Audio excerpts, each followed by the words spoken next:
Timnas Indonesia akan kembali mencoba peruntungan di Piala AFF 2022.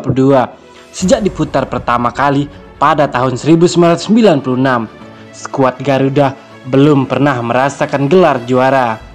Ya, Timnas Indonesia hanya menjadi spesialis runner-up dalam turnamen tingkat Asia Tenggara itu. Perjuangan mereka selalu kandas setelah 6 kali menembus final, termasuk pada ajang Piala AFF 2020 lalu. Akan tetapi, setelah tampil impresif di Piala AFF tahun lalu, Timnas Indonesia layak diunggulkan.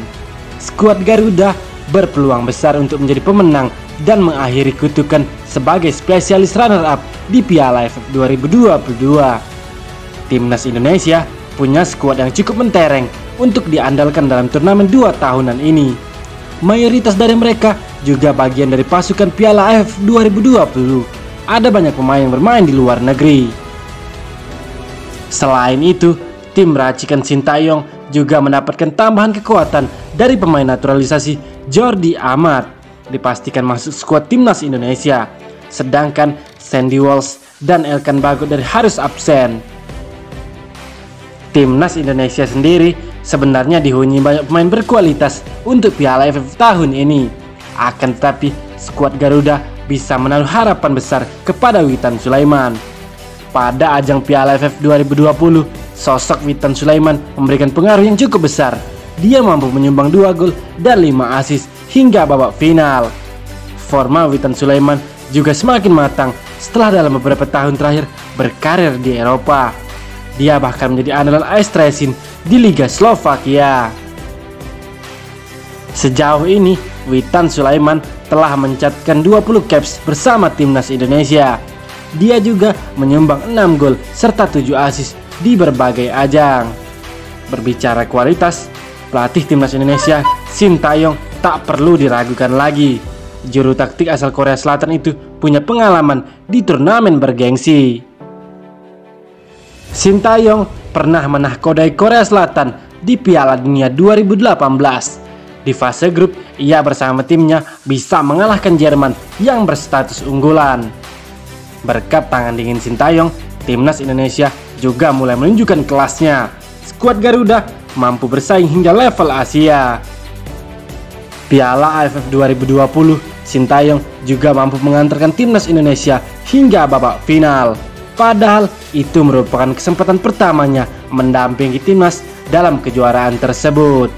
Berikut daftar pemain Timnas untuk Piala AFF tahun ini.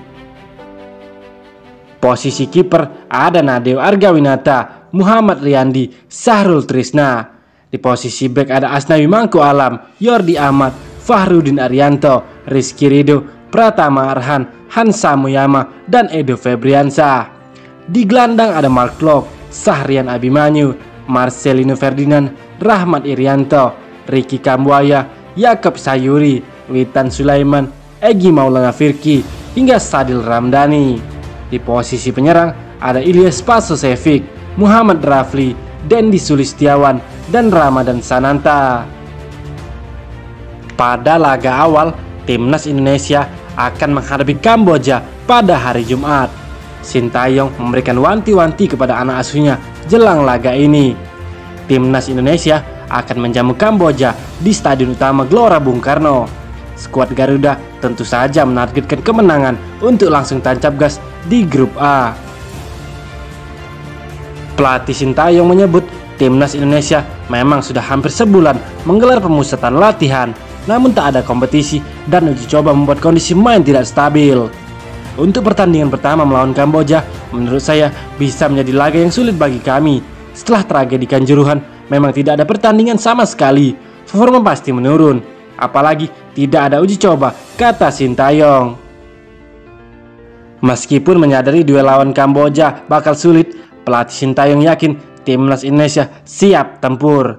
Pelatih asal Korea Selatan menegaskan timnya siap memberikan penampilan maksimal. Timnas Indonesia perlu mewaspadai Kamboja. Pada laga perdana, pasukan Keisuke Honda itu sudah meraih kemenangan 3-2 atas Filipina.